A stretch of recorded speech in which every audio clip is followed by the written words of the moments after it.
আমেরিকাতে লক্ষ্মী সরস্বতীর পেছন পেছন চলে আসে, আর ভারত ভাবছে বিনা জ্ঞানে সমৃদ্ধি নিয়ে আসবে। আমরা পুরোপুরি পাগল হয়ে গেছি। সব থেকে বড় জ্ঞানী হলো আমেরিকা, তাই আমেরিকা আজ বিশ্বের প্রথম। আর শিক্ষিত যদি না হো তাহলে কি হবে? মূর্খ, নেশাখোর।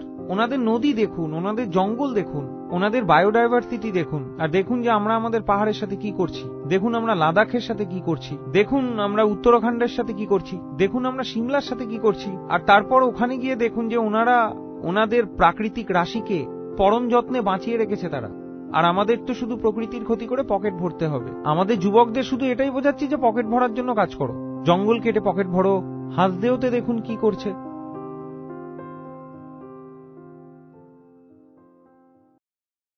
আমার প্রশ্ন সোশ্যাল মিডিয়াকে নিয়ে। সোশ্যাল মিডিয়াতে একটা প্রচলন আমি নিজের আশেপাশে লক্ষ্য করেছি, ইউটিউব, ইনস্টাগ্রাম আর এই সমস্ত চ্যানেলেই, যেখানে এই কথা নিয়ে এমফোসাইজ করা হয় যে কি এডুকেশন ডাজন্ট ম্যাটার। আর যারা সোশ্যাল মিডিয়া ইনফ্লুয়েন্সার আছে, তারা যেমন কিছু ইউটিউবার যারা খুবই বেসিক, যারা একদম নায়ের সমান, এডুকেশন নিয়েও তারা এটাকে নিয়ে তারা গর্বের সাথে তারা দাবি করে যে আমরা তো অনেক টাকা কামাচ্ছি, আর যারা ৯টা-৫টার ডিউটি করে তাদের থেকেও ভালো লাইফস্টাইল আমরা বেছে নিয়েছি। তাই এই বিষয়টাকে নিয়ে যে এটার যারা ইনফ্লুয়েন্সার তারা নিজেকে ইনফ্লুয়েন্সারের মতোই রাখে প্ল্যাটফর্মগুলিতে, তো যারা আমাদের যুব সমাজ আছে, যারা টিনেজার আছে, তাদের ওপর বিশেষ করে এক ধরনের ইম্প্যাক্ট আসছে যে এডুকেশন সেটা এতটাও জরুরি নয় যে এই ৯টা-৫টার ডিউটিতে যে ফ্রাস্ট্রেশন আছে বা কারোর কাছে বন্দি থেকে কাজ করা, আর নায়ের থেকেও কম একটা শিক্ষাগত যোগ্যতা নিয়ে একটা স্টার্টআপ খোলার চেষ্টা বা ছোট কোনো ব্যবসা শুরু করা, সেটা হতেই পারে সমাজের কাছে একটা ছোট কাজ, বা ধরুন চপমুড়ির দোকান খোলা, এই ধরনের ছোটখাটো কিছু কাজ কারবার করে একটা সুন্দর জীবনশৈলী অ্যাফোর্ড করা যেতে পারে। আর শিক্ষাগত যোগ্যতার কোনো দাম নেই।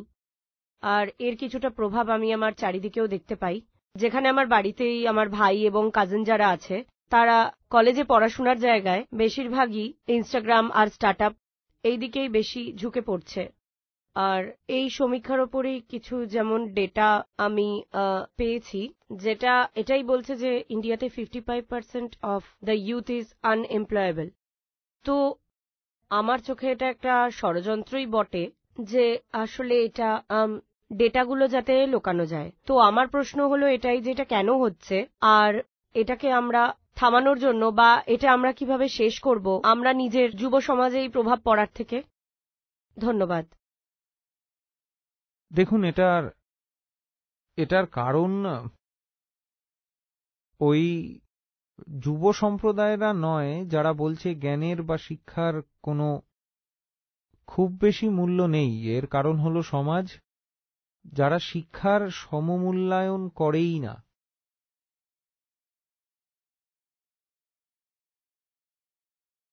এটা শুরু কিন্তু আজ থেকে নয়। আজ থেকে যদি 40 বছর আগে দেখি, একটা কথা বলুন, আপনি বিএসসি করা পছন্দ করতেন নাকি বিটেক? হ্যাঁ, বিটেক। বিটেক। সেখানে কি হতো?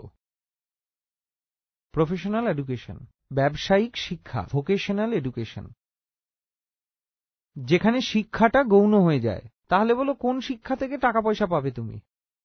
সেখানেই তো বিটেকের এত মূল্য বেড়ে গেল না? বিএসসির মূল্য কেন নেই, বিটেকের এত মূল্য কেন?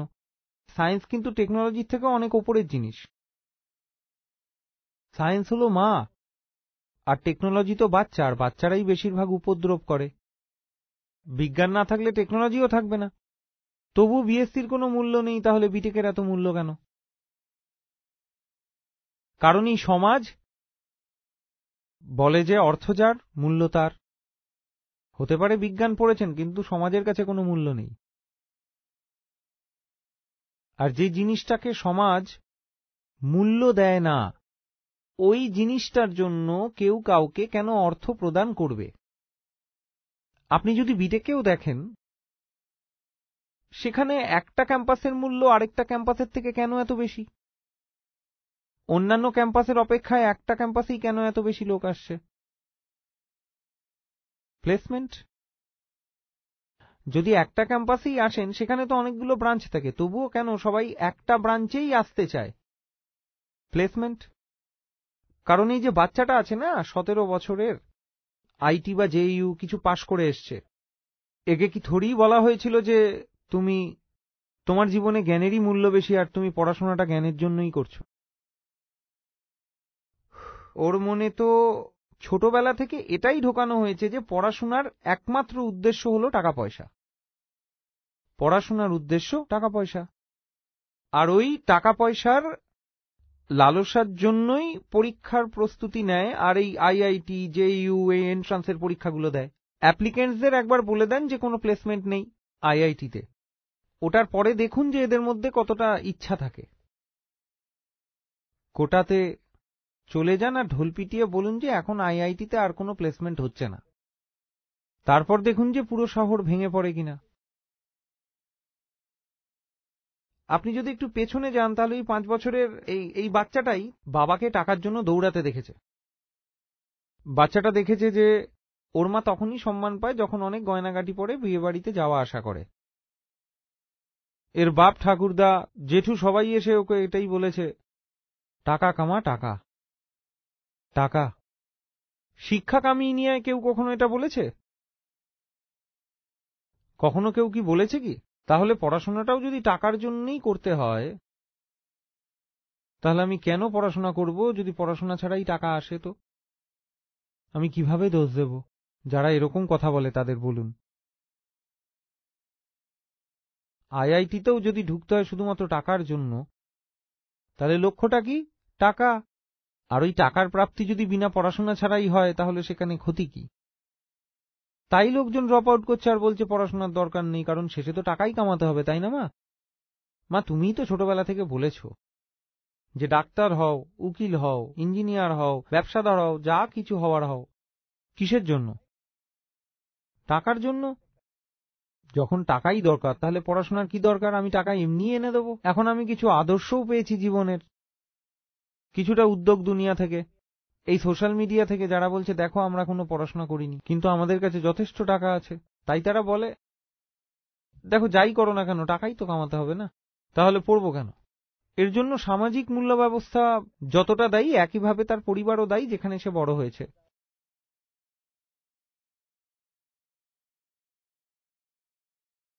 যখন কেউ কোনো প্লেসমেন্ট পেয়ে যায় তখন কি সে এটা মনে রাখে যে সে কোন সেমিস্টারে কি পড়াশোনা করেছিল?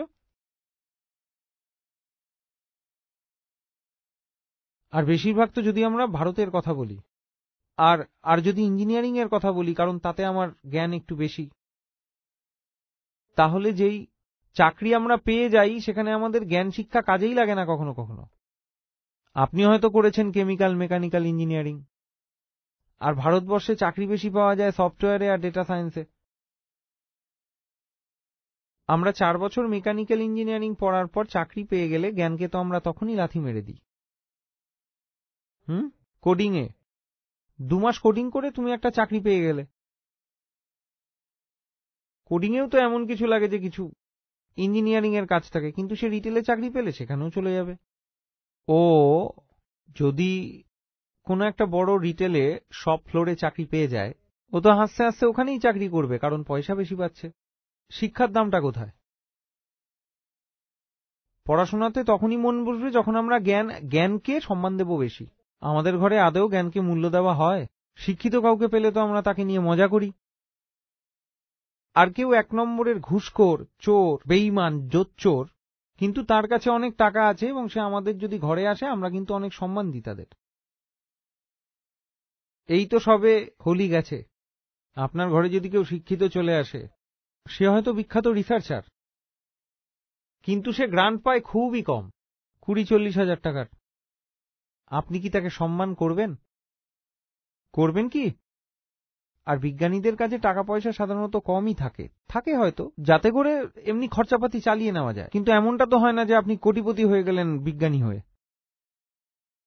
সে আপনি যখন ওটার আলাদাভাবে পেটেন্ট করে আপনার কোম্পানি খুলবেন, সেটার ব্যবসা করবেন, সেটা আলাদা বিষয়, তখন হতে পারে এডিসনের মতো। তা না হলে যারা বৈজ্ঞানিক, যারা জ্ঞানের কাজ করে যাচ্ছে, যে কোনো ফিল্ডে যারা রিসার্চ করে যাচ্ছে, তাদের কাছে সাধারণত টাকা পয়সা খুবই কম থাকে, আর তারা যদি আমাদের বাড়িতে আসে তাকে আমরা বাসি মিষ্টি খেতে দিই। তোমার জন্য এটাই ঠিক আছে? ছেঁড়া চটি। এখন যদি সায়েন্টিস্টের লোকসমাজে যদি এই চিত্রটা দেখেন তাহলে এরকমই দেখতে পাবেন। বিজ্ঞানী মানে উস্কো খুস্কো চুল, গোবেচারা মুখ, জঘন্য চেহারা, ছেঁড়া জামা, ছেঁড়া চটি। এই তো হলো বিজ্ঞানী। আমরা কি তাদের সম্মান দিই? আর দেখবে সরকারি চাকরির জন্য সবাই উতলা। যেভাবে হোক আমি নিম্ন স্তরের একটা সরকারি চাকরি পেলেও যথেষ্ট। কেউ দেখবে না যে এ কোন পদে চাকরি করছে, এরা দেখবে যে এর কাছে কতটা টাকা আছে। আর তুমি আমাকে যে কোনো পদ দাও, টাকা আমি কামিয়ে নেব। আমাকে সরকারি চাকরিতে যে কোনো পদ দাও, টাকা তো আমি কামিয়েই নেব। ওই কথা তো ভারতে সবাই জানে, ব্যাপারটা পুরোটাই খানদানি। একবার টাকা পেয়ে গেলে কে জিজ্ঞাসা করবে তুমি কোন পদে চাকরি করছো? ওরা তো এটাই দেখবে গাড়ি কতটা বড়। বড় গাড়ি নিয়ে হোলিতে চলে আসবো, সবাই সম্মান করবে। আর সেখানে ওই রিসার্চারটাও দাঁড়িয়ে আছে ছেঁড়া চটি পরে, ওকে আর কে দেখবে?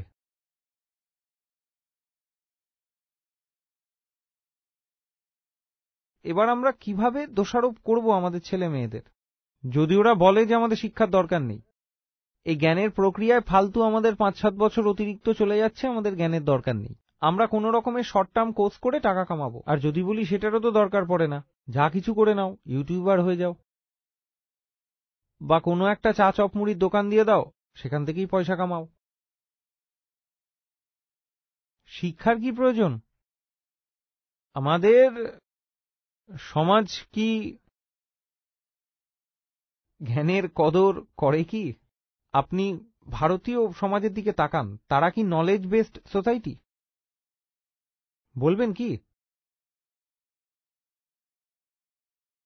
আর বিশেষ করে উত্তর ভারতে আপনি জানেন কি, আমি দেখছিলাম যে পাবলিক লাইব্রেরি ভারতে কতগুলো আছে। পুরো উত্তরপ্রদেশে 200, আর কেরলের মতো ছোট রাজ্যে 8 থেকে 9,000। আমরা কি আদেও শিক্ষার সম্মান করি?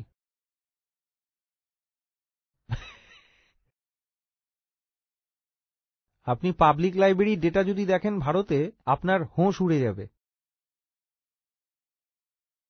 আর যেখানে জ্ঞান বেশি থাকবে সেখানে দেখবেন ক্যাপিটাল বেশি নেই। আপনি কি জানেন পাবলিক লাইব্রেরি কোথায় বেশি আছে? কেরলে আর পশ্চিমবঙ্গে। ওই লোকগুলো পড়ে। আর উত্তরপ্রদেশ, মধ্যপ্রদেশ, বিহার, এখানে অতটা শিক্ষার প্রয়োজন হয় না। এখানে অতটাই শিক্ষার প্রয়োজন হয় যতটুকুতে ইউপিএসসি ক্লিয়ার হয়ে যায়, তারপরে তো ব্যাস মজ করুন।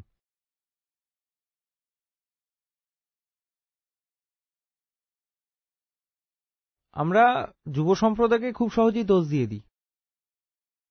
যুব সম্প্রদায়ের সাথে আমার সম্পর্ক হলো, ওকে বকলে বকতেই পারি, কিন্তু যখন অন্য কেউ বকে তো আমি ওর হয়ে কথা বলি, বলি না আমি তোমার ফরে আছি। আমরা আমাদের যুব সম্প্রদায়কে কেন শুধু শুধু দোষ দিয়ে যাচ্ছি? আমরাই বা তাদের ছোটবেলা থেকে কি শিখিয়েছি? টাকা পয়সার, বিলাসিতার। এবারও বলছে মা একটা কথা বলো, এই যে আমাকে পড়ানো হচ্ছে গ্র্যাজুয়েশনে, এটা থেকে কি টাকা আসবে? সুতরাং মাকেও তখন স্বীকার করতে হবে যে গ্র্যাজুয়েশনের পড়াশোনায় টাকা পয়সা আসবে না। তখন বলছে মা ছেড়েই দাও, আমাকে অন্য কিছু করতে দাও, এমএলএম করতে দাও। আরো অনেক কিছুই চলে এসছে যেখানে মনে হয় যে যাতে হাতে চটজলদি টাকা আসে, ঝট করে ধনরাশির বৃষ্টি হবে বহুল পরিমাণে। তখন সেই মাই বলবে যে আরে কিরকম আজকের যুব সম্প্রদায়, যারা পড়াশোনাটাই করতে চায় না। পড়বে কেন? নয়তো আপনি জ্ঞানকে সম্মান দিতে শুরু করুন সমাজে, নয়তো বাচ্চাদের থেকে আশা করবেন না যে তারা পড়বে। তাহলে ব্যাপারটা হলো যে স্কুলে যে টপার হয় তাকেও একটুও সম্মান দেওয়া হয় না। যারা খারাপ এবং বাজে ছেলে তারাই সম্মান পায়। একটা বড় গাড়ি যে বাচ্চাটাকে নিতে আসছে সে কিন্তু সম্মান পাচ্ছে, টপারকে সম্মান দিয়ে কি হবে? আর গ্রেড আসার জন্য এখন তো স্কুলগুলোই টপার হতে দিচ্ছে না, বুঝবে কি করে আসলে কে টপার? 25 জন এ গ্রেড পেয়েছে, কি করে বুঝবে কে টপার?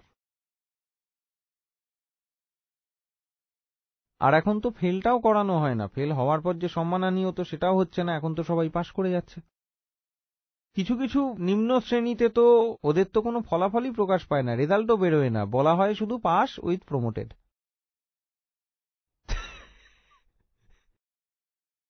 তাহলে বলো, ওখানে একটা বাচ্চা আরেকটা বাচ্চাকে কেন সম্মান করবে? ওখানে তো দুজনেই সমান, বরাবর পাস অ্যান্ড প্রমোটেড। তারপর সেখানে সম্মান দেওয়া হয় এই দেখেই যে কে কতটা ভালো জামা পরে এসছে, আর কে কে বলতে পারছে যে কার ঘরে কত দামি ভিডিও গেমস আছে 7.5 লাখ টাকার। স্কুলেও আর শিক্ষাগত যোগ্যতা দিয়ে বাচ্চার গুণ পরিমাপ করা হয় না, এখন স্কুলেও এসব চলছে। আর এটা তো হলো একটা স্কুলের ভেতরের ব্যাপার। এবার যদি একটা বাচ্চা যায় ইন্টারন্যাশনাল স্কুলে, আর সে যদি বোকা হয়, আর আরেকজন যাচ্ছে কোনো সাধারণ স্কুলে, আর সে যদি সেখানকার টপার হয়, তো কেউ জানতেও চাইবে না যে বোকাকে আর টপারকে। এটুকুই যথেষ্ট যে একজন পড়ে লাখ টাকা দিয়ে বড় স্কুলে, ইন্টারন্যাশনাল স্কুলে, আইবিতে, আর একজন পড়ে কম টাকার কোনো সাধারণ সরকারি স্কুলে। হতে পারে সে টপার, কিন্তু তাতে কিচ্ছু যায় আসে না। যখনই সে তার স্কুলের নাম বলবে যে আমার স্কুলের নাম হলো ঢ্যাঞ্চা ফ্যাঞ্চা ইন্টারন্যাশনাল, ও জিতে গেছে। ইন্টারন্যাশনাল বলতেই ও জিতে গেছে। কেন জিতে গেছে? মা বাবা তাকে এটাই শিখিয়েছে। বাবা মারা তো এটাই চায় যে আমার ছেলেটা যদি ইন্টারন্যাশনাল হতো, আমরাও ছুঁতে পারতাম। তোমরা আমেরিকাকে এটাই চেনো না যে ভোগের দেশ? তোমরা খুব ভুল বোঝো। আমেরিকাতে লক্ষ্মী সরস্বতীর পেছনে পেছনে এসেছে। আগে জ্ঞান আছে ওখানে, তাই সমৃদ্ধি আছে। আর ভারত ভাবছে বিনা জ্ঞানে সমৃদ্ধি নিয়ে আসবে। আমরা পাগল হয়ে গেছি পুরো। আমরা নিজেরা তো আমেরিকা যাইনি, আমাদের তো আমেরিকার নামে বাজে সিনেমা এবং অসভ্যতামি সেটা মিডিয়াই বলেছে। তারা তো বলছে আমেরিকা মানে ওখানে রাস্তাতেই ওপেনলি যৌন সঙ্গম হচ্ছে, আর ইমারত থেকে ডলারের বৃষ্টি হচ্ছে, মানে ভোগ করার যত কিছু আছে ওখানে, নাকি এত বড় বড় বার্গার আছে, আর ওরা নাকি ফ্রিতে সব খাবারগুলো ছুঁড়ে ছুঁড়ে দিচ্ছে, আর ওরা নাকি সেগুলো লুফে লুফে খাচ্ছে। আমেরিকাকে তো আমরা বিগ অ্যাপেল বানিয়ে দিয়েছি না। It's a sink, let each of a sink a teeth in the big apple. Apple ভাই, আপেল তো পরে, সেখানে দুনিয়ার সব থেকে বড় ইউনিভার্সিটি আছে। খোঁজ নেবেন যে দুনিয়াতে সব থেকে বেশি বই কোন দেশে বিক্রি করা হয়। খোঁজ নিয়ে দেখবেন যে পৃথিবীতে সব থেকে বেশি বই কোথায় পড়া হচ্ছে, কোথায় প্রকাশিত হচ্ছে। পৃথিবীতে টপ 100 ইউনিভার্সিটিজ কোন দেশে আছে সেটা খোঁজ নিন। ইনোভেশনস কোথায় বেশি হচ্ছে, পেটেন্ট কোথায় বেশি হচ্ছে, সেগুলো জানুন। সায়েন্সে, টেকনোলজি ছাড়ুন, সায়েন্সে সব থেকে বেশি ব্রেক থ্রু কোথায় হচ্ছে এটা পড়ুন। নোবেল প্রাইজ সায়েন্সে, পিওর বেসিক সায়েন্সে কোথায় কে পাচ্ছে এটা খোঁজ করুন। কারণ ওরা জ্ঞানের সরস্বতীরই পিপাসার্থ হয়, এই জন্যই তাদের কাছে সেই কারণেই ধনলক্ষ্মীটাও আছে। যেখানে জ্ঞানের সরস্বতী নেই সেখানে ধনের লক্ষ্মী আসবেই না। এটা ভারত বুঝতেই পারছে না। ভারতের থেকেও বেশি সরস্বতীর পূজা, ভারতের থেকে 1000 গুণ বেশি সরস্বতীর পূজা আমেরিকাতে করা হচ্ছে। আর আজকে তারা করেছে বলেই তারা আমেরিকা। আমরা ভাবছি চতুরতা করে বা কিছু একটা চালাকি করে আমরা টাকা কামিয়ে নেব। হ্যাঁ, সে নেবে এই 1000, 2000 অথবা 1 লাখ, 2 লাখ, 5 লাখ, 10 লাখ। আর যদি বা লক্ষ লক্ষ লোক যদি একই কাজে লিপ্ত হয়, তার মধ্যে 2-1 জন লোক তো কামাবেই। ওই 2-1 জনকে উদাহরণ বা আদর্শ করা যেতে পারে না। ওরা তো বিচিত্র, এক্সেপশন। আপনারা 10 কোটি বাঁদরকে একই কাজে লিপ্ত করে দিন, তার মধ্যে একটা না একটা বাঁদর তো কোটিপতি হবেই। তাহলে ওই একটা বাঁদরের উদাহরণ নিয়ে কি আমরা বলতে পারবো যে ওই কাজটা করলেই কোটিপতি হয়ে যাব? ভারতে তাই হচ্ছে। এত বেশি জনসংখ্যা যে সবাই যদি মূর্খামি করে, তো ওই মূর্খামি করার পরেও 1-2 জন লোক তো কোটিপতি বেরিয়েই আসবে।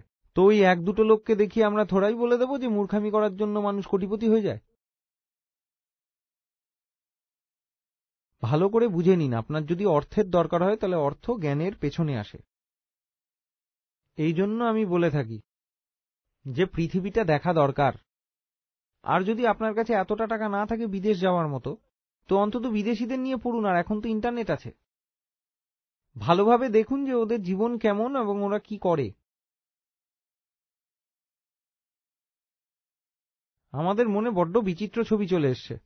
গোয়ার কথা ভাবলে দেখিনি ওখানে বিচ আছে, আর ওখানকার বিচে খালি ভোগ করার জন্য যা নয় তাই চলছে আর কি। গোয়া একটা চিরহরিৎ জায়গা, শান্ত, ধীর স্থির আর সবুজ।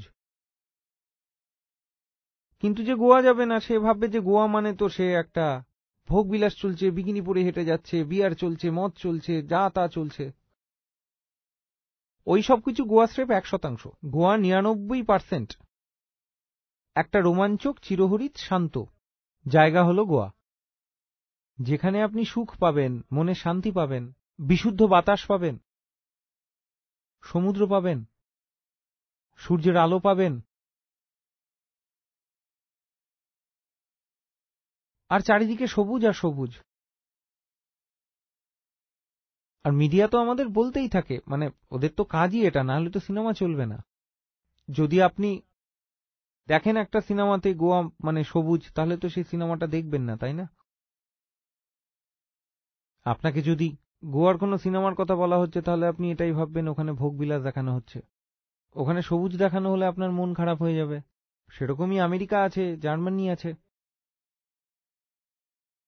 এগুলো নিয়ে তো আমাদের পুরো মনের মধ্যেই এটা আছে যে ওখানে তো লাস ভেগাস আছে, ক্যাসিনো আছে। আর নিউ ইয়র্কের মানে তো এটাই যে ওখানে মানুষ প্রচুর টাকা কামাচ্ছে, ওড়াচ্ছে, ইনভেস্টমেন্ট চলছে।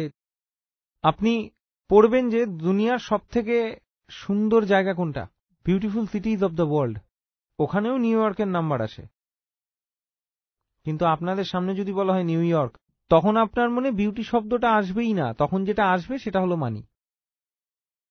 ঠিক, নিউ ইয়র্কের মানেটা কি তাহলে? মানি, ফাইন্যান্স, মানি। যেখানে নিউ ইয়র্ক পৃথিবীর সুন্দরতম শহরের মধ্যে একটা, এটা কিন্তু কেউ বলবে না।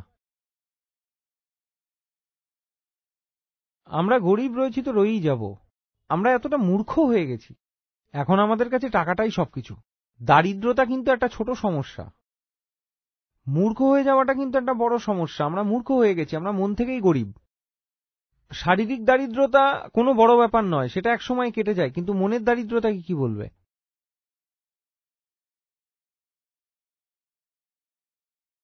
আমেরিকা থেকে আমরা একটা দুটো উদাহরণ নিয়ে নিতেই পারি যে দেখো এরা পড়াশোনা করেনি, তারপরেও আজ এরা কোটিপতি। এটা এক দুটো উদাহরণ মাত্র। আপনি কি জানেন দুনিয়া স্টার্ট আপ ক্যাপিটালটা কি? আপনি জানেন কি কোথায় বড় বড় ইনোভেশনস গুলো হয়? আপনি কি জানেন দুনিয়ায় সবথেকে বেশি পিএইচডি কোথায় হয়? আপনি কি জানেন ওখানকার ইউনিভার্সিটিগুলো কেমন হয়? টাউনশিপের মতো হয় পুরো। ওখানে সত্যিই সবাই পড়াশোনা করছে, তার জন্য আমেরিকা এগিয়ে আছে। আর ভারত এই জন্য পিছিয়ে আছে কারণ ভারত পড়াশোনা করছে না। এই কথাটা শুনতে আপনার আজব লাগবে যে আমেরিকা সত্যি এগিয়ে যাচ্ছে কারণ পড়াশোনা করছে। আগে হ্যাঁ, আমেরিকাতে জ্ঞান আর সরস্বতীর পেছন পেছন ধন আর লক্ষ্মী আসছে, আর আমেরিকা নিজের জ্ঞানের জন্য সবার থেকে এগিয়ে। এখন তো আপনি বলবেন আমেরিকা তো দুনিয়ার পঞ্চায়েত, দুনিয়ার প্রধান, দুনিয়ার গুন্ডা। ওরা মিসাইল এবং বোম বানিয়ে নিয়েছে, তাই তারা আগে। মিসাইল হয়টা কিভাবে? মিসাইল কিভাবে হয়? আপনি একটা লেলাখাপা রকেট বানিয়ে দেখান তো বাড়িতে। মিসাইল বানানোর জন্য অনেক উঁচু দরের জ্ঞান লাগে স্যার। মিসাইল এমনি বানিয়ে নেবে নাকি?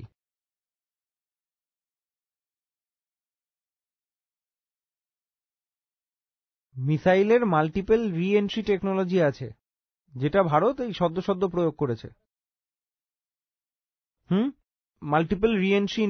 মাল্টিপল ইন্ডিপেন্ডেন্ট রি এন্ট্রি ভেহিকেল, ওটা MIRV। ভারত ওটা সদ্য সদ্য করেছে, আমি অনেক খুশি হয়েছি। ওটা হয় এমনটা যে মিসাইল যখন উপরে যায় ওটা অনেক ছোট ছোট ওয়ারেড থাকে, আর ওই সমস্ত ওয়ারেড গুলো ইন্ডিপেন্ডেন্টলি যে কোনো শহরে পড়তে পারে, তাতে আমরা খুশি হয়েছি। আমেরিকা 1971 সালে এটা গঠন করে নিয়েছিল। এটাই হলো শিক্ষা। তাহলে যদি আমেরিকা যদি গুন্ডা বা পালোয়ান হয়েও থাকে, সে জ্ঞানের দ্বারাই হয়েছে। আগে জ্ঞান আসে, তারপর সে পালোয়ান হয়। এই জ্ঞানকে তো আমাদের ঘরে বা পুরো সংস্কৃতিতে কোনো সম্মানই দেওয়া হয় না। কাউকে জ্ঞানী বললে তাকে যেন গালি দেওয়া হয়, এরকমই হয়, তাই না? যে তোর শিক্ষা তোর কাছে রাখ। সব থেকে বড় জ্ঞানী কিন্তু আমেরিকায়, তাই আজ ওখানে সে বসে আছে। আর জ্ঞানী যদি না হও তাহলে কি হবে? মূর্খ, নেশাখোর, লম্পট। সেটাই তো হয়েছে ভারত।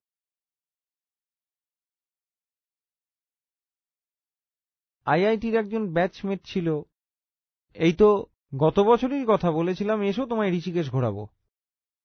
ও পরে আইআইটি করে সেখানেই চলে যায়, তারপর সেখান থেকেই মাস্টার্স করে, পিএইচডি করে, তারপর সেখানেই সেটেল হয়ে যায়। আমি বললাম চল তোকে ঋষিকেশ ঘুরিয়ে আনি। আমি ওকে নিয়ে গেলাম আলাদা করে, ওখানে আমরা একটা ভিলা নিলাম, ওকে ওখানে রাখলাম। এই 20-25 বছরের পুরনো সব কথাবার্তা, ঋষিকেশ ঘোরানো হলো। ও বলল যে ভালো কথা, সব সুন্দর জায়গা, ঠিক আছে, কিন্তু বলছে যে প্রতি 10 কিলোমিটার অন্তর আমেরিকায় এরকম জায়গা আছে। আমার একটু খারাপ লাগলো, একটু অপমান বোধ হলো। হয়তো আমার বন্ধু কিছু বাড়িয়ে বলছে যখন বলছে 10 কিলোমিটারেই নাকি সব আছে, কিন্তু যা বলেছে সে নিজের জায়গায় অনড় থেকেছে। আর বলল যে আমেরিকায় এমন যা কিছু জায়গা আছে তা খুব পরিষ্কার পরিচ্ছন্ন। আপনারা কি জানেন যে দুনিয়ার যা কিছু ভালো শহর আছে পশ্চিমে, ওখানে যদি AQI 10 পার করে যায়, সে কথা সরকারের কানেও যায়, আর ওখানকার মেয়র ইস্তফা দিয়ে দেয়। লোকে বিরোধিতা করে, আন্দোলন করে যে AQI 10 হয়ে গেছে। ভালো শহরে AQI <1 হয়। যাচাই করে নেবেন, যদি মনে হয় আমি ভুল কিছু বলে থাকি তাহলে। ভালো শহরে এয়ার কোয়ালিটি ইন্ডেক্স <1 হয়, আর উত্তর ভারতে যদি 400 নিচে চলে যায় তাহলে আমরা বলি বাহ কি দারুণ হাওয়া, সুগন্ধি এবং পরিষ্কার। আর ওয়ার্ল্ড হেলথ অর্গানাইজেশন বলেছে যদি 50-এর উপর যায় তবে মরবে তুমি। দিল্লি এবং দিল্লির আশেপাশে যেসব লোকজন থাকেন তাদের জীবন থেকে অলরেডি 10-11 বছর কমে গেছে।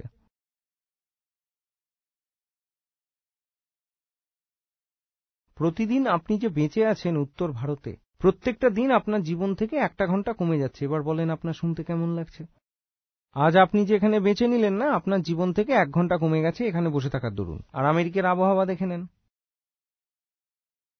লন্ডনের টেমস নদী কখনো আমাদের যমুনার মতো কলুষিত ছিল, জ্ঞান থাকার দরুন তারা নদীটাকে পরিষ্কার করে ফেলল। আজ সেটা পটেবল ওয়াটার। জানেন পটেবল ওয়াটারটা কি? পানীয় যোগ্য। আমি জার্মানি থেকে আসছিলাম, ওখানে আশেপাশে এরকমই ছোটখাটো পুকুর ডোবা দেখছিলাম, ভারতের গ্রামেগঞ্জেও দেখা যায়। তো আমার যে বন্ধু ছিল, যে ঘোরাচ্ছিল, সে বলল এই জলটা পানীয় যোগ্য। তো বলল এখানে স্নান করার এবং পানীয় জল একটাই। এখানে এরকম হয় না যে স্নানের জল আলাদা হয়, আর একটা যেটা ওই কি বলে আপনি রান্নাঘরে লাগান আপনারা, আরও। হ্যাঁ, আরও পিউরিফায়ার লাগিয়ে রাখে। ওখানে এইসব কিছু লাগে না, যেটা যেটা স্নান করছে সেটাই খাওয়া যায়। হাওয়া পরিষ্কার, জল পরিষ্কার। আর এটা তখন যখন ওদের জবরদস্ত উদ্যোগীকরণ হয়ে গেছে। কিভাবে করলো তারা এটা? শুধুমাত্র শিল্পায়নের জন্য, তাও আবার ন্যূনতম নির্গমনে। কি করে? তার জন্য জ্ঞান দরকার।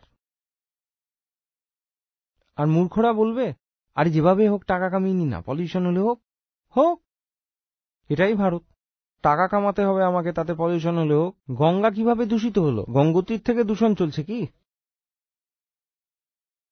আর গঙ্গোত্রীর থেকে আসছে, আর গঙ্গোত্রীর থেকে কানপুর আসতে আসতে মাঝপথে হাল খারাপ হয়ে যাচ্ছে।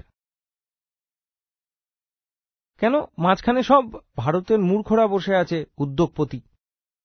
ওরা যে যা নিজেদের কাজ করে সব নোংরা গঙ্গায় দিয়ে দেয়। এমনটা নয় শুধুমাত্র মূর্খরা দিচ্ছে। শহরের আবর্জনা এবং মল পরোক্ষভাবে শহরের অধীনস্থে যে সংস্থাগুলি আছে যা সরকারি, তা সব গঙ্গায় গিয়ে ভাসিয়ে দেয়।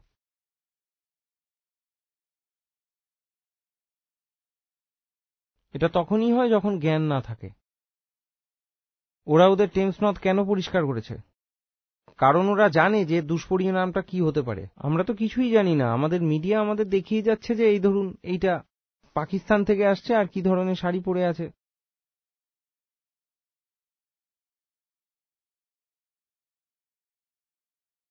যমুনা নদীর জল কি করছে আমাদের সাথে, বা কানপুরের যে জল সে কি করছে আমাদের সাথে, সেটা তোমাদের জানা আছে কি? আমাদের পরিবারে, সমাজে জ্ঞানের তো কোনো মূল্যই নেই।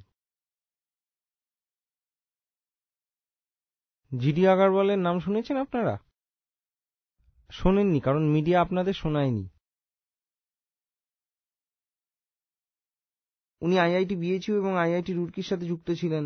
বিদেশের কোনো বড় ইউনিভার্সিটি থেকে আপনি ওর নামটা খুঁজে নেবেন, ওখান থেকেও তিনি হয়তো কোনো পিএইচডি করেছিলেন। আর সেন্ট্রাল পলিউশন কন্ট্রোল বোর্ডের সদস্য ছিলেন। 111 দিন পর্যন্ত উপবাস করে তিনি নিজের প্রাণ দিয়ে দিলেন গঙ্গার জন্য। না ভারতবাসী শুনেছে, না ভারতের সরকার শুনেছে। এই তো 2018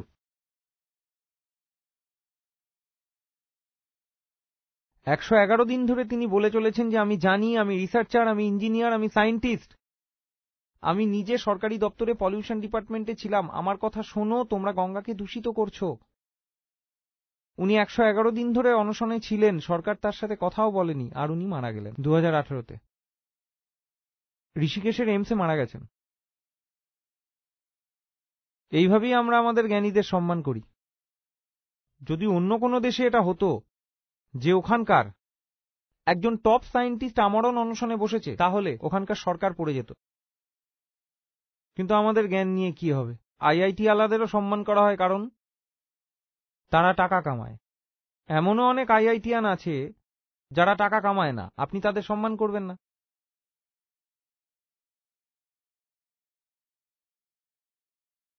আমেরিকায় কখনো শপিং মলে গেলে আপনি দেখবেন ওখানে যে সব থেকে বেশি ভিড় কোথায় থাকে। ওখানে আপনারা অবাক হবেন না, সবচেয়ে বেশি ভিড় কিন্তু বইয়ের দোকানেই হয়। তারা পড়াশোনা করে। যে কিন্ডেল আছে না, যেখানে শান্তিতে পড়াশোনা করা যায়, সেটা কারা আবিষ্কার করেছে? আমেরিকার একটা কোম্পানি, কারণ ওরা পড়তে চায়।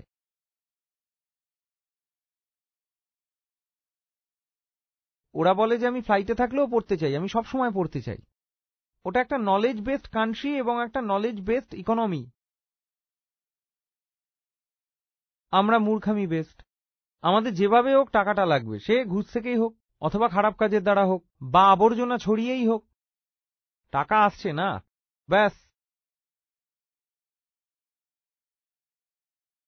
আমি আমেরিকার গুণগান বা প্রমোশন করার জন্য আসিনি।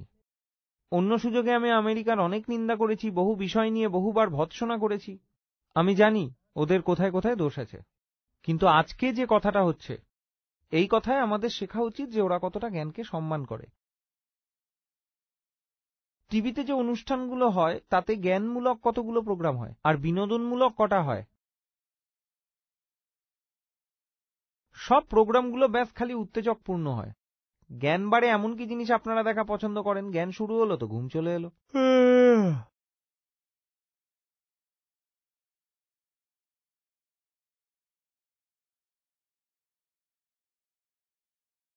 রিসার্চ পেপার অবধিও আমাদের ইউনিভার্সিটিতে তো চুরি করে, কপি করে পাবলিশ হয়ে যায়। প্লেজিয়ারিজম মানে কন্টেন্ট চুরি করে নিজের নামে প্রকাশ করা। এটা ভারতের একটা ভয়ানক রোগ। বইগুলো অন্য কারো লেখা নিজের নামে ছাপিয়ে দেবে, প্রকাশ করবে। এই তো আমি শুনেছি, আমাদেরই বই। আমি এত বলেছি, এখন ওটা থেকে ধরা মুশকিল যে কে কোথা থেকে কি চুরি করেছে, কপি করেছে। এই তো একজন ভদ্রলোক যে এখান থেকে একটা গল্প নিচ্ছে, ওখান থেকে একটা গল্প নিচ্ছে, তারপর সেটাকে জগাখিচুরি করে নিজের নামে প্রকাশ করে দিচ্ছে।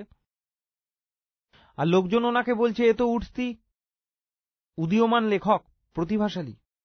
এটাই চলছে। আরে ভাই, ওর বই বিক্রি হচ্ছে, টাকা আসছে, এটাই তো যথেষ্ট।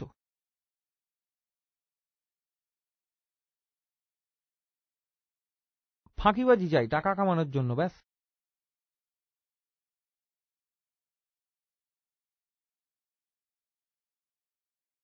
নিজস্বতা কিছু দেবে না, শেখার ইচ্ছাটাই নেই, এমন কিছু নিয়ে আসতেই চায় না যা সমাজে সত্যিই দর থাকে।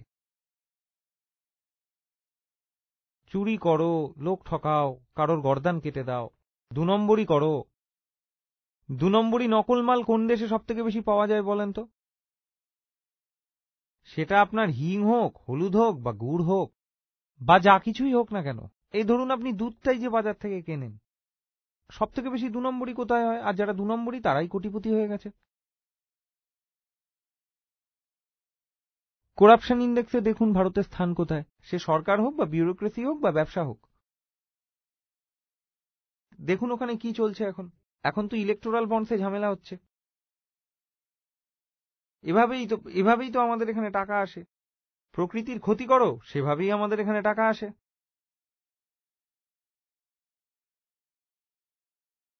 আমেরিকাকে তো আপনি এরকম কখনো ভাবেননি। আমেরিকার ছবি আসে আর এরকম বড় বড় ইমারত দাঁড়িয়ে থাকে। ওখানকার যে প্রাকৃতিক সৌন্দর্য আছে সেটা তো আপনি দেখেননি। আমি বারবার আমেরিকার কথা বলবো তো আপনি বলবেন হ্যাঁ ইয়ে জ্ঞানী এসছে আমেরিকার চামচা। তাহলে অন্য দেশের কথা বলি, এই তো কানাডা আছে, তার কথাই ধরুন না। পুরো পশ্চিম ইউরোপের কথাই ধরুন না, অস্ট্রেলিয়ার কথাই ধরুন।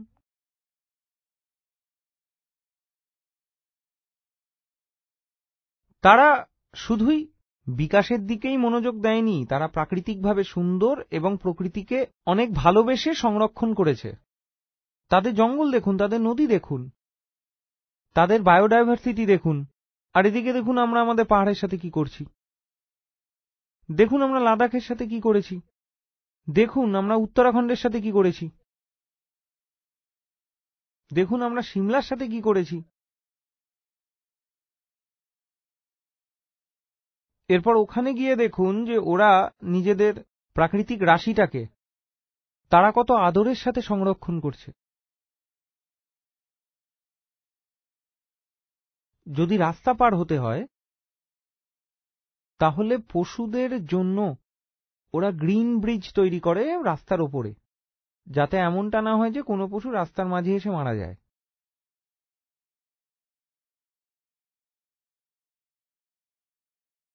আর ওই যে গ্রিন ব্রিজটা আছে ওটা পরিপূর্ণতা তখনই পায় যখন এটা প্রমাণিত হয়ে যায় যে পশুরা ওটা ব্যবহার করেছে। কারণ পশুদের সাথে তো আপনি জোর খাটাতে পারবেন না।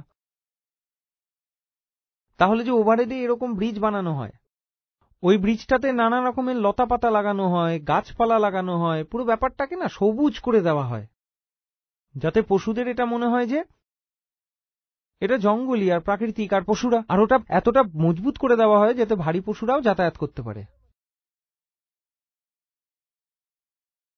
সেটাকে পুরো সবুজ বানানো হয় আর এতটাই মজবুত যে ভারী পশুরাও ওখান থেকে যাতায়াত করতে পারে। ওরা এতটাই কদর করে ওদের প্রকৃতিকে। আর আমরা তো প্রকৃতিকে দমন করে পকেট ভরতে ব্যস্ত।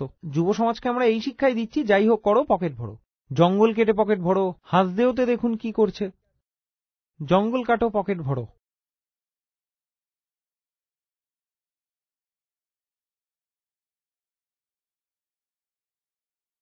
একটা হাঁস রাস্তা পার করছে তার বাচ্চাদের সাথে, এদিকে ট্রাফিক থেমে যাবে 15 মিনিটের জন্য, ওদিকেও ট্রাফিক থেমে যাবে।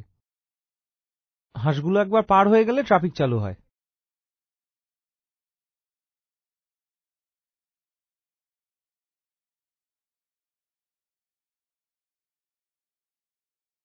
আর সত্যি কথা বলতে ওরা আমাদের থেকে অনেক সহজ সরল। এখন আমি বলছি বলে সবাই আমায় বলবে রাষ্ট্রদ্রোহী, বলবে আমি তো অ্যান্টি ন্যাশনাল, যে ভারতবর্ষের লোক খারাপ, আমেরিকার লোক সহজ সরল। কিন্তু সত্যি বলা আমার দায়িত্ব, তাই বলে দিলাম। এত ফাঁকিবাজি ছলকপট আমরা আমাদের ব্যবস্থাপনায় করে রেখেছি না, অতটা অন্য দেশে হয় না। কিছু দেশে হয়তো হয়, লোকমুখে শোনা যায়, কিন্তু অন্ততপক্ষে পড়ালেখা করা শিক্ষিত দেশে ওরা আমাদের এই জোচ্চুরি বুঝতেই পারবে না। বিদেশিরা ভারতে এসে অনেক কিছু লুটে নিয়ে যায়। ভারতীয়রা যখন বিদেশে যায় তারা সেখান থেকে শিক্ষা পায়, সুযোগ সুবিধা পায়, ধনলাভ করে, এটাই তো হয়, তাই না? যখন ভারতীয়রা বিদেশে যায় তখন দেখেন ওরা কত সুবিধা পায়। আর যখন বিদেশিরা কেউ ভারতে আসে তখন তারা লুটে নেয়, বিশেষ করে ধর্মীয় জায়গায় এমন লোটে যে সে কথা আর নাই বা বললাম। আর সেই যে মহিলা, উনি যেন কোন দেশ থেকে এসেছিলেন যাকে গ্যাংরেপ করেছিল? স্পেন থেকে এসেছিল ওর গ্যাং। ভারতীয় মহিলা যদি বিদেশে যায় তাহলে কিন্তু তার গ্যাংরেপ হবে না, কিন্তু বিদেশের মহিলা যখন আমাদের দেশে আসে তার কিন্তু গ্যাংরেপ হয়ে যায়। তাহলে বলুন সহজ সরলটা কে হলো, ভারতীয়রা না বাইরের দেশের লোকেরা? আর ওরা সরল এই জন্য কারণ তারা সোজা রাস্তা নেয়। সহজ পথ হলো শুধু জ্ঞানের, বাঁকা রাস্তা হলো ফাঁকিবাজির।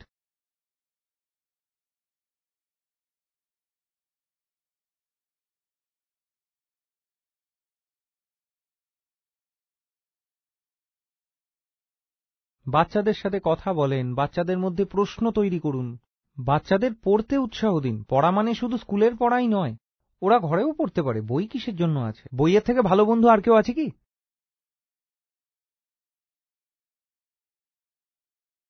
আর টাকার জাঁকজমক থেকে বাচ্চাদের দূরে রাখুন। এরপর সে যখন বড় হবে সে কিন্তু ফাঁকিবাজি করে কোনো কিছু শুরু করতে চাইবে না।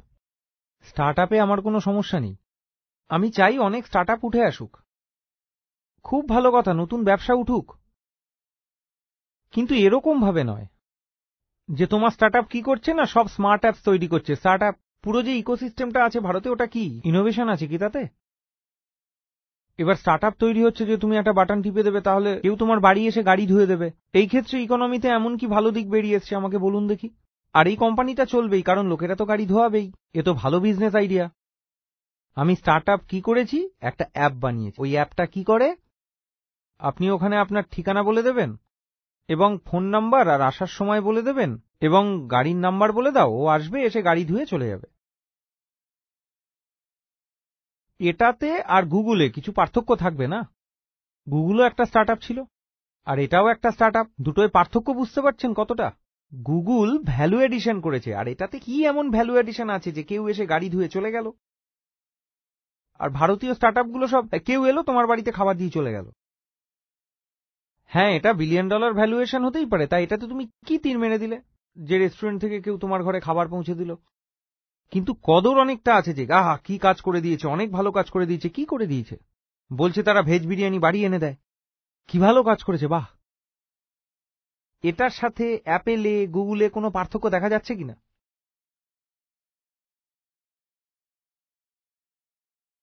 ওদের স্টার্ট আপও আমাদের থেকে অনেক আলাদা। ওদের স্টার্ট আপটা নলেজ বেসড, আমাদের স্টার্ট আপটা হলো ফাঁকিবাজি বেসড।